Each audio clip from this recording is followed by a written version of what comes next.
માણસામાં વરસાદ અને વાવાઝોડા બાદ થયેલા નુકસાન અંગે એપીએમસી વેપારીઓની ધારાસભ્યને રજૂઆત। માણસા તાલુકામાં પડેલા કમોસમી વરસાદને પગલે ઠેર ઠેર નુકસાન થયું છે।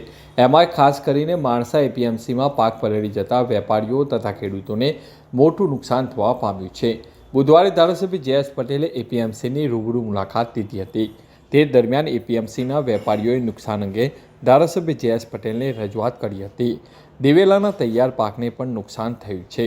ધારાસભ્ય જયેશ પટેલે જણાવ્યું હતું કે વિસ્તારમાં ઘણા વીજપોલ પડી ગયા હતા, જેમાં 3 થી 4 લોકો ઘાયલ થયા છે। સરકાર સૌની પડખે છે।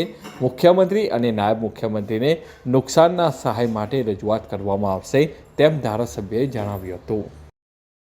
ગઈકાલે અચાનક આ વિસ્તારની અંદર વાવાઝોડું અને વરસાદ, જે કમોસમી વરસાદ પણ થયો અને વાવાઝોડું ખૂબ તીવ્ર ગતિએ ફૂંકાયું।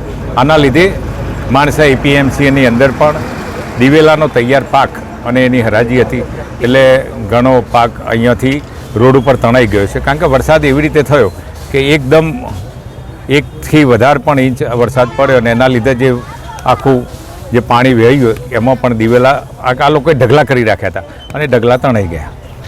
વિસ્તારની અંદર ઘણા ગામોની અંદર વીજપોલ પણ પડી ગયા છે। સાથે સાથે 7 જનાવરોને પણ આપણે અહીંયા લોસ થયો છે। 3-4 જણને વાગ્યું પણ છે।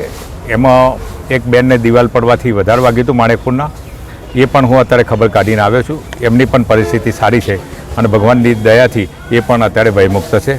જે પણ થયું છે સરકાર સૌની પડખે છે અને માનનીય ભૂપેન્દ્રભાઈ પટેલની સરકાર આ જે પણ નુકસાન થયું છે એની અંદર માનનીય મુખ્યમંત્રીશ્રીને આ વિસ્તારની આ રજૂઆત કરીશ, નાયબ મુખ્યમંત્રીને પણ કરીશ અને જેમ બને એમ જલ્દી જેટલી પણ સહાયતા સરકાર તરફથી એ આપવાનો મારો પ્રયત્ન રહેશે।